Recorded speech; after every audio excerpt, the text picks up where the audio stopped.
Hello, and welcome to the Write the Damn Book Already podcast. My name is Elizabeth Lyons. I'm an author and book editor, and I help people write and publish thought-provoking, wildly entertaining books without any more overthinking, second-guessing, or overwhelm than absolutely necessary. Because let's face it, some overthinking, second-guessing, and overwhelm is going to come with the territory if you're anything like me. In short, I love books.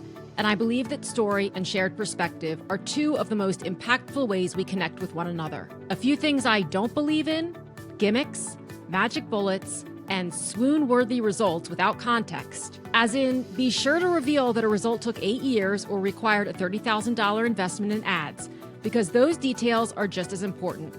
What I believe in most as an author: the long game is the shortcut. For more book writing and publishing tips and solutions, visit publishaprofitableBook.com or visit me over on Instagram at Elizabeth Lyons Author. I am so excited to be joined today by Tiffany Graham Charkosky, whose novel, although this is really a memoir, right? Memoir, Living Proof. It's not out yet. No, October 31st? 21st. 21st. Okay, I had one number right. October 21st. Which just feels... It's July for point of reference. Where in the world are you, Tiffany? I'm in just outside Cleveland, Ohio. Okay, all right. So you're dealing with some humidity. I'm in Phoenix, where it feels like it will never be October. I was quite delighted to get this memoir in the mail. Don't spoil anything for me, please, because I've just broached it. I think I'm at like chapter 4. What I love about it so far is, and this is me, this is a subjective thing, so I don't want anyone listening who's working on memoir to think this is the way it has to be. Your chapters so far are quick.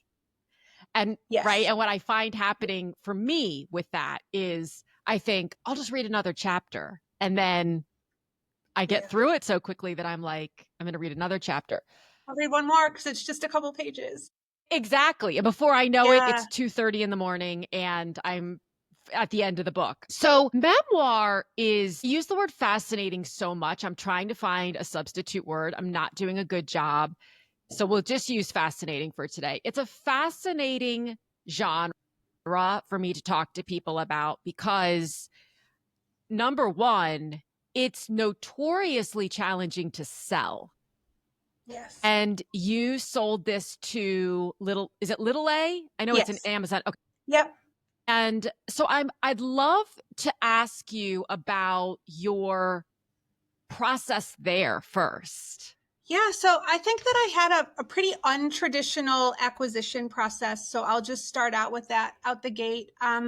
I got my literary agent, Lori Dennison with Creative Media Agency. I got her last spring, so spring of 2024. And we were we did 2 rounds of edits so that we were kind of deep in the throes of my second edit last summer, with the intention of going on submission last fall. And Lori called me and said, don't be mad. I soft pitched your project to an editor who lost a memoir for 2025. So can you work really quickly to pull your book proposal together, which I'd submitted a proposal, when I was querying. And she's like, just, work on the first 50 pages, just focus on getting the first 50 pages as good as you can get them. And so I sent those off to Selena at Little A, and they interviewed a couple weeks later. And then a couple months later, I had a book offer. So it was amazing. And it was crazy because you do see all the time, memoir is so hard to sell. And so I had been sort of gearing up for this like really long process and, how would we do that? And it was a long process to get to the part of finding an agent and writing the book, of course, but actually moving into the publication stage has been a little bit of a whirlwind in the best way. And I enjoy that because I talk to authors who say, I was working on the book for 27 years and then it took me 37 years to find an agent and then another 47 years. And obviously I'm being dramatic for effect. I love the opposite side of that as well. And I'm trying to think right now, Julie Chavez, Everyone But Myself. When I spoke with her about this, same thing. Yeah. Really fast. Like she didn't even necessarily query. She actually got her deal with Zibby Publishing before she had an agent. So Yep. she went out and got an agent. And I enjoy having all things are possible, right? So Yeah. what did you ever consider self-publishing or hybrid publishing, or for you was it kind of always I want to go traditional and here's why? I think I wanted to see how far I could take it and sort of where it might land. So it wasn't like I need to have this, traditionally published or anything like that. But I think I just kept working and trying, and, querying is exhausting. I think I queried about 60 agents over the course of 2 years. So it wasn't like a constant barrage or something, but sort of noticed like, oh, nobody's biting at this. Is it the query or is it the pages? Like, so just continually trying to make both better. And Okay. so, um, yeah, so I wasn't dead set on, either road. I think I just wanted to see how far can I take this story, I And think then is make a really where I decision. was. Yeah. Exactly. Yeah. Yeah. So And I don't how have like a ton of money to, self-publish something. So I was thinking about that, side of things as well. that aspect as well. Yeah. How long did it take you to get the draft? Another reason memoir is so interesting and it's tricky is that it can take a while to get that first draft to the point where you feel comfortable sharing it with anyone, let alone querying it, because it's Yeah. so personal. Yeah. Well, it took me, I started working on this about 10-ish years ago. And it doesn't mean I was working on it all day, every day. It was like I did a first draft in about a year that was like so bad that I didn't know what to do with. Like, I was just like, I don't even know what to make of this material. And then it was probably, around the beginning of the pandemic when I had nowhere else to go and nowhere else to be. And I thought, if I can't like really carve out a time to do this now, then when else will I do it? So I spent maybe 2 years, about 2 years between that and like working on it, then started sending it out. And I did have one lovely agent respond and say, the story is, I think it's a lovely story. I don't see how I can position it, and I don't see a narrative arc here. And I was like, what is a narrative arc? I don't know what that means. I don't have an MFA. So then I had to go back and like, you read all these craft books and take writing classes and sort of like muscled it into a structure that gave it like, the story arc. And so that was probably the most helpful feedback that I got through the whole process, was like, find the story. And then when I was going through revisions with my agent, she was like ruthless in saying, what is this about? What is this about? And it's amazing. I mean, you've written so many books, like how much you have to cut away and then how much more you add back in order to make the book about what it is about. So there's a lot of stuff Yes. you write through that feels like it's critical. And then you realize it's actually not part of this story. It Oh was my just God. part of getting to the story.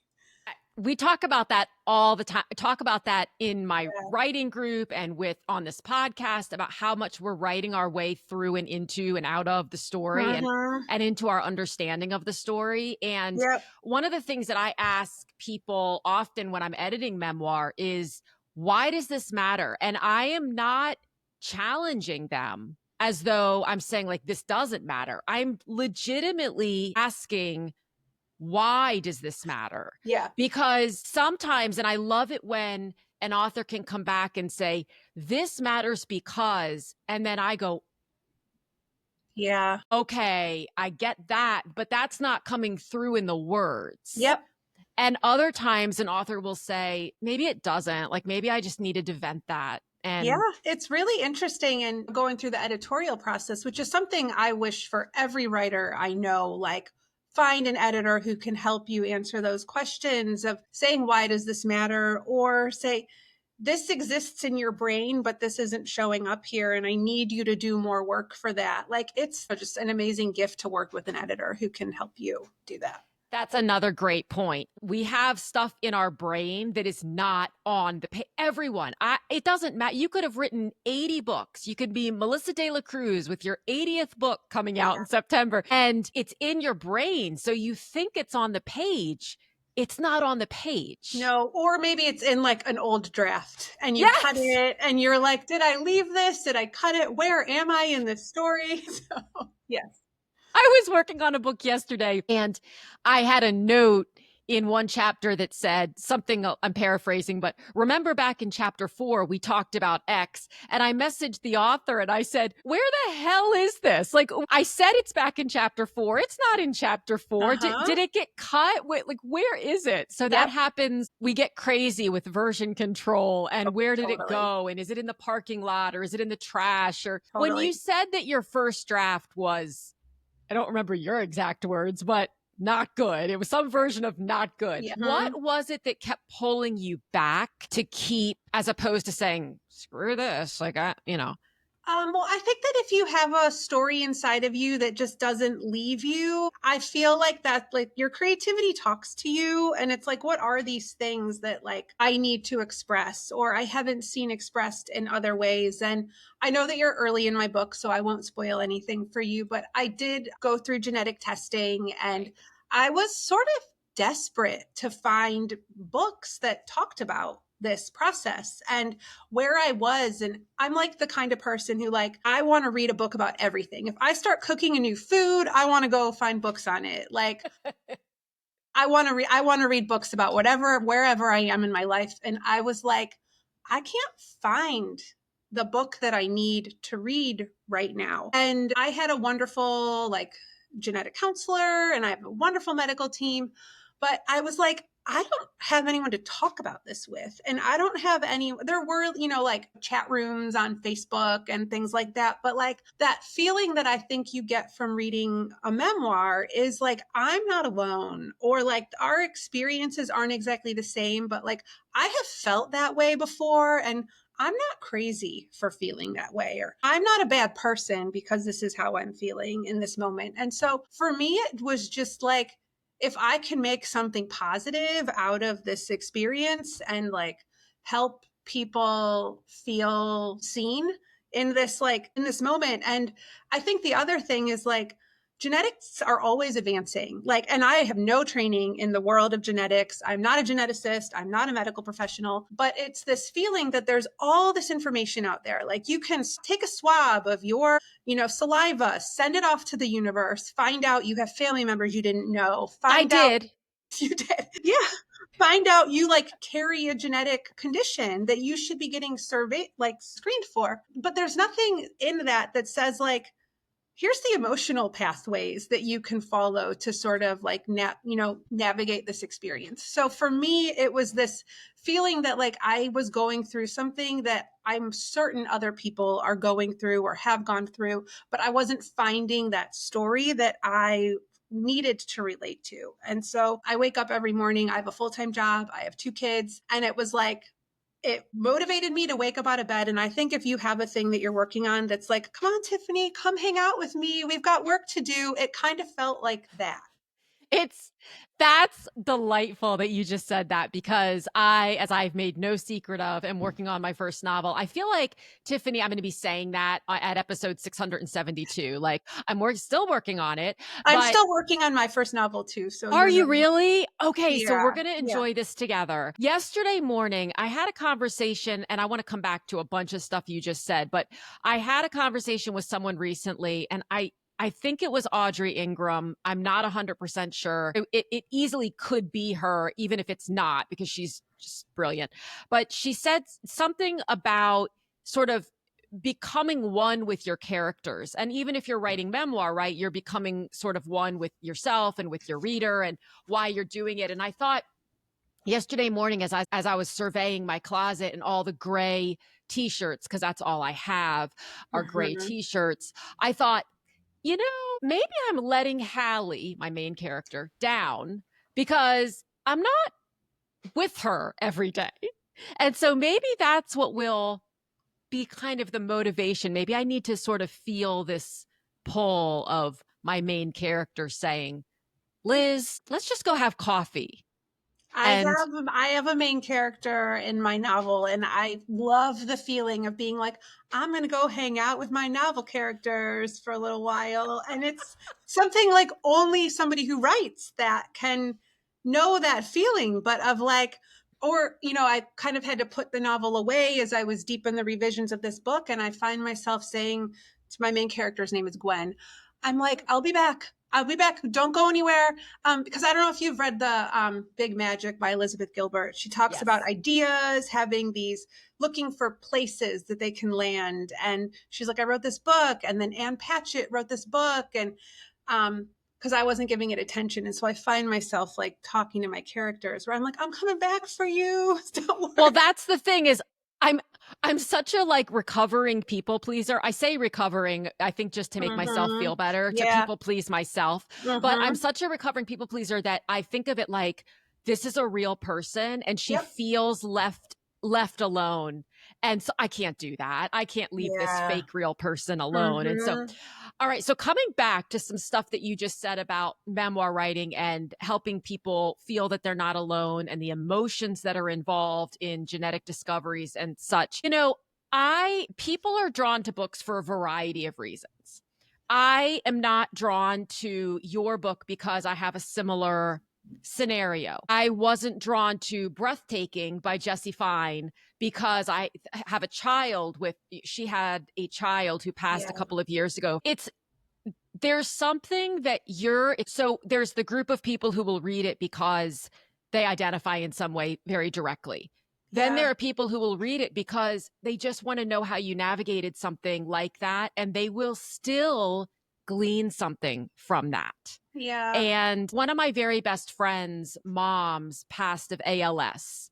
And my friend was Mm-hmm. young, I think around 17 when that happened. And so through her, I understand the discomfort, the fear, insert whatever word anybody Yeah. would choose of, oh my gosh, do I carry this? Am I passing this along? That sort of a thing. And so Mm-hmm. just my relationship with her even intrigues me to want to understand more your Yeah. journey, because I have a feeling that people listening or watching are thinking, well, what the hell is this book about? Can Yeah. you give kind of a Yeah. So, my mom died when I was 11. For my most of my adult life, I thought that it was just, bad luck. Like she was dead. It was over. Now I'm living my life. We all work really hard when somebody we love dies. I mean, whether it's a mother, father, grandparent, child, you do a lot of work to figure out how to live in the world without somebody who you love. And so I think for me, I had reached this point where I felt like I have this great life. I have this husband. I have this son who I love. I have this job. And then it was like, oh, by the way, like your mom died. It was bad luck, but like it was more like a coin toss. And by the way, like you might have it too. And so I think the thing that I really had to work through was that, and so there's a couple pieces to this. One is that like you lose your mother as a child, it's one type of loss. I felt like suddenly I was losing her as an adult. I was losing, a different version of my mother in a different time in my life. And I had to look at like, what does that mean for me as a mother? Like, what is the legacy I'm leaving for my children? How do I do this? And so I hope there's a couple of layers to that, which is like, not everybody is going to get genetic testing. And I think that's like my path into this. But like when I read, for example, Cheryl Strayed's story, The Love of My Life, like I have never been like gutted like I was when I read that story. I read it standing up in a Barnes and Noble the year the best American essays came out.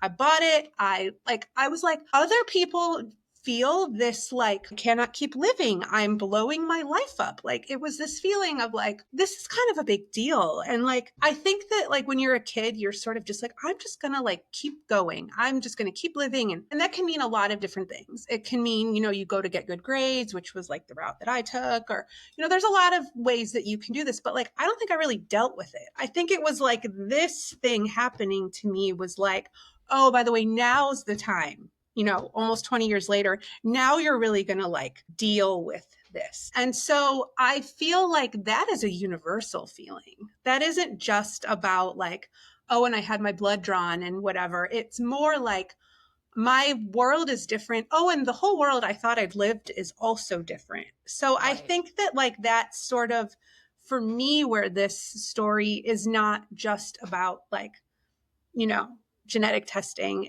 which of course it is, but it's sort of like, when you know more about yourself, how do you build the life that you want to have? How do you love the people in your life and carve out that space for yourself? Well, and did it create for you, and I'm curious if it creates for other, a different lens through which you start to look at everything that has transpired, or many things that have transpired between the time that when that thing happened and today? Oh, I mean, 100%, 100%. And like my mom was 11. I have two sons. They're now 16 and one will be 13 next week. My dad was younger than I was when this happened. Like my mom was 30 when she passed away. My dad was 33. So I'm 43 now. Like I'm looking at these things. It's like I can look back in time and be like, this is what teenage Tiffany was feeling like at this moment.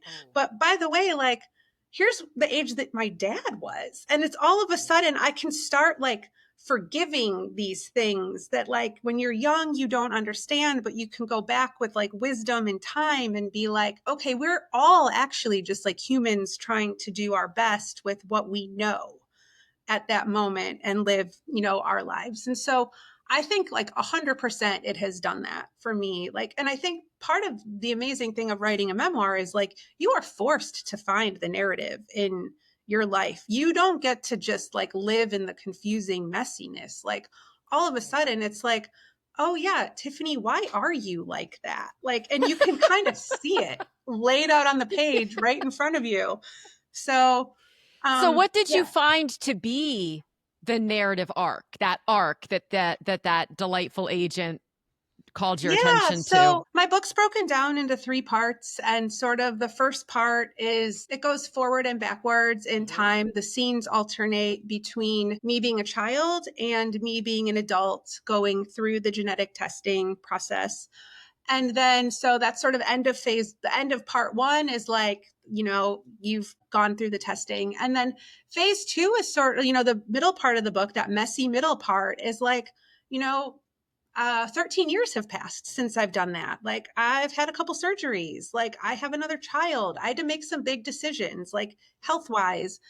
Um, and, navigate, what are my family relationships like? Like not everybody in my family has this mutation. It's 50-50. Like I don't have really, there's a lot of, kind of the middle part. And then getting to the part where it's like, and I kept saying this to my agent, and then my editor, I was like, I'm real scared about how we write this ending because I don't feel like there's no guarantees in anybody's life. So I don't feel like I can say like, and now I have beat this thing because you will never do that. And I'm like, it's jinxy to even think about. So, I think about that, but then I think about like, well, what have I learned? And like, what does my relationship with my children look like? And my relationship with my husband and my relationship to myself? Like those are big things. And I think, ultimately when you go through anything like that, you end up saying like, I have one life. Like, what am I doing in this life? And how am I spending my days in the way that,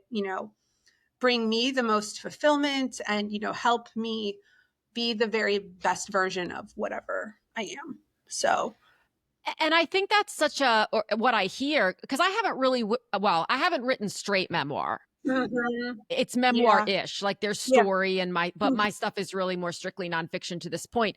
I think when people are writing memoir, there's often this sense of, can I end? Like I'm still learning. I'm still figuring out who I am. And then there's Yeah. this fear of, but what if I publish it and then I realize 3 months later that this epiphany I had on page 74, I disagree with. Yep. And my guidance is typically you are where you are where you are. It's always going to be evolving. And Yeah. so you finish the book with that knowledge and that sense of, this is where I am now. How did you decide ultimately that? Yeah, that was really hard. I think I ultimately had to land. And this was, another thing I said is I don't want anybody to think that I'm trying to tell them what they should do, or I'm in no place to be like dishing out life advice to people. And so, like, really, trying to find that voice or that, ending that feels like it was worth the journey, I think is one of the things that's hard in memoir, especially because, my book ended I finished writing it in 2024, and it's been a lot of editing, and I've kept living and all of that. So I think it was like trying to find a moment that feels like emblematic of like something bigger. So it's, I ended up, having close, with scenes of, my husband and my children and sort of where we are. And I think the thing I was joking with another writer because we are, both launching books, and, when you're working on memoir, it's like you want to say like, congratulations on your book. Also, I'm so sorry you had to live through that to get to this. So it's this weird place where I wanted to kind of end with like, this is what my life is. And I'm ultimately like really happy with my life. I still am. And so I think trying to end it with like, this was the road that you have to take in order to sort of get here. And mine is different than yours, is different than anybody else's. And I hope as we get older, we can sort of forgive ourselves of whatever mistakes we've made or feelings we've had or, things we've done, and say, well, if that wouldn't have happened, then there's this whole other domino of things that wouldn't have happened. And so if you can kind of feel like, well, where I am is at a place that I'm like in this moment content with, then like, that was sort of what I ended up working towards. So yeah, it is really hard. The ending is so scary. Yeah. So, and the longer it takes to finish the book, the more you're like, oh gosh, do I have to add this? Do I have to add this? Exactly. Exactly. And like you're driving down the road and then you call your editor and you're like, I think I have to add in this other story. And your editor's lying and saying, nope, it's off to print. It's gone. Like we're done. You do have to say like, are you good with letting this thing go? And, you have to, at some point, and that's the phase it's in right now, is like, arcs are going out there. You have it, like it's out there. And, learning to live with like, hey, this thing that was like really tiny and precious to me and only to me is now this thing that other people are engaging with. And you just like really hope that it does what you hope it does. Well, and it makes me think actually that we talk so often about the messy middle of writing. There's also the messy middle of publishing where it's done and the arcs are traveling and all that is starting to happen and you're starting to do press and whatnot, but it's not out yet.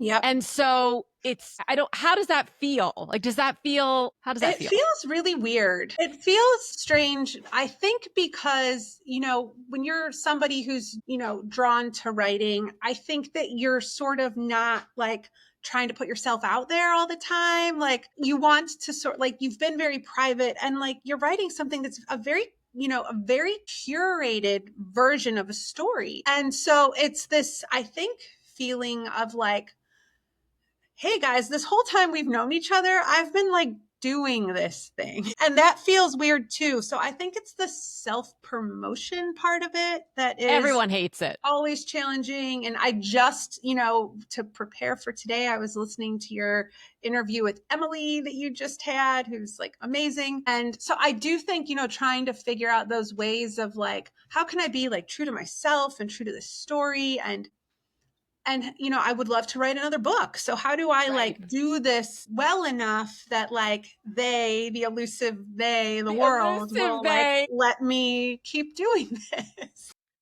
Well, and I'm curious, when you release the novel, because you will, and surely you'll do it before I do. You'll have to come back if you'll be willing and talk about the difference. When people have written memoir and fiction, what's so interesting is to ask them about the promotion difference between the two, because when in writing nonfiction and memoir, it's like you're promoting yourself. And you're still promoting yourself with fiction because it's your book, but sometimes I feel like it's a little bit easier to lean on like, I'm supporting my characters as though they're people. Yeah. It's like, and I'm so good at like, I can hold your book, which by the way, in love with this cover. Thank you. In love with this. If people are watching it we're now on YouTube. So if you're watching you. oh, look, you have it there too. We'll show it twice. I could stand on the corner with this all day and be like, buy it, buy it, buy it, buy it. But put me on a corner holding my own book and I'll be like, so I know. hey. I know. Yeah.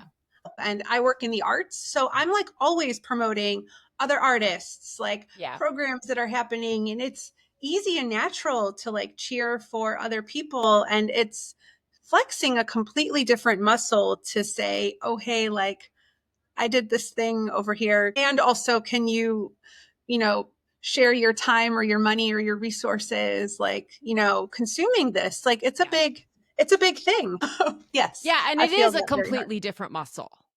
I mean, it is and I think it's something that we all just have to sort of lean into and go at our Mhm. own pace and whatever's comfortable. And as I always say, truly, there are no shoulds, must, need to, have to, none of that. It's just Mhm. what feels, if it feels a little uncomfortable, can you acknowledge that it feels a little uncomfortable and just dip your toe in and see how it feels, and then maybe dip more Yeah. toes in, and then, or maybe say, oh, hell no.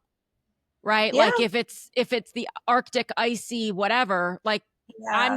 I'm not a cold plunger, Tiffany. So Yeah, yeah. But then, I mean, you get messages from people who say things like, I am going through something so similar, or my daughter's going through this. And you're like, oh, okay, like this is why I did it. right, So I think, like, with all art, you're looking for that connection. You want right. it to, strike a chord inside somebody else and have this like shared human experience. And so when I tell myself like it's for those things, and like try to think of it as like finding my readers, like who are they, who, like, it's Yeah. finding readers, not selling books. So I think that those are some different ways of doing the same thing, but like it's the mental framing of it.